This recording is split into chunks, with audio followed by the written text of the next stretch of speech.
Okay, good morning and welcome to Iyun HaMishna. Today's Mishnah we're going to be analyzing is Perek Daled, Mishnah Yud Aleph.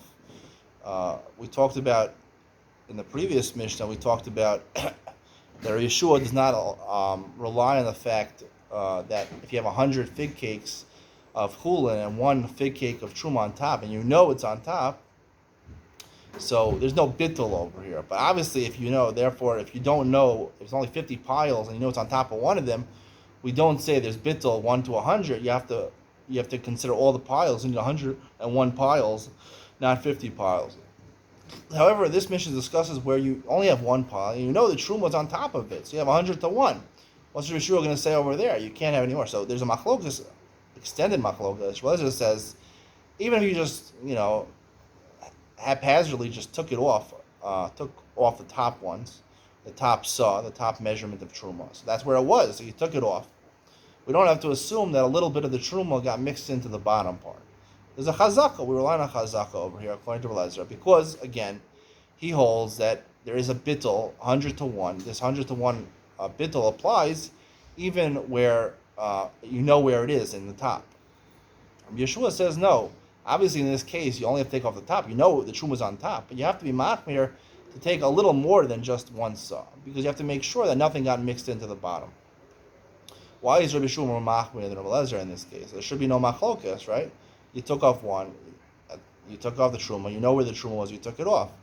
Obviously, the machlokas is whether we rely on chazaka over here, or you need a proof. You need a proof like shtei edim or not, clarity over here. According to Rabbi Elazar, a chazaka is enough, because I like to suggest over here that, right, we know there's a concept of bittul barov. Now, bittul barov applies in the whole Torah. So we have exeris hakosov by truma, it says mimenu. So even 1 in 100, you need 100 to be mavatal.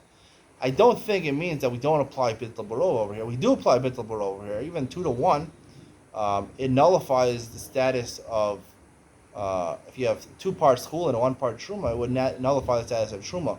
But there's a special halacha of mimenu, the Torah's megala, that it creates, until you have 100 to 1, it creates dimua, something called dimua, midameya, like a tier, and it makes it like one big block, and you have to remove one part.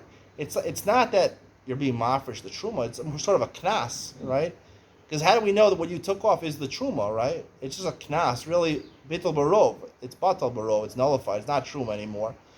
But because of the hefsed mammon for the Kohen, right, we make sure that you take off the truma.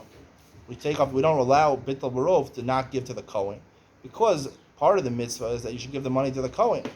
So in order to give the money to the Kohen, that is ben adam l'chavero, mitzvah ben adam l'chavero. When it comes to isurim, we rely on chazaka, right? Even we give onshin al based on chazaka, or sorfin to ta'aros al yidei chazaka.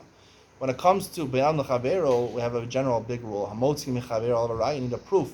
So here Truma needs a proof. So therefore, Rabbi Yeshua we hold like Rabbi Yeshua, that because you have 1 to 100 ratio, and that Mimenu tells me that I need, it creates Dimua, and it creates a Knas that I have to treat it until I have 100 to 1. And even when I have 100 to 1, I have to take one off and take that Truma and give it to a Kohen, because the Torah really cares about the moment of the Kohen, right? Even one is mixed into 100, it's still not batal. You have to take it off and give it to a Kohen, and even if it's less than 100, then the whole thing's usher. You have to give the whole thing to the Kohen. So because it cares about the money of the Kohen, so Rabbi Yeshua says you need a chazaka is not good enough. You need a proof, and that's why he says that even though you have 100 to 1, you have to make sure you can't just rely on the assumption that what didn't get mixed in. Even though there's 75% chance it didn't get mixed in, but you need a stronger proof, and you have to make sure to take off not just the top, but a little extra, in order to make sure it's a proof. But not that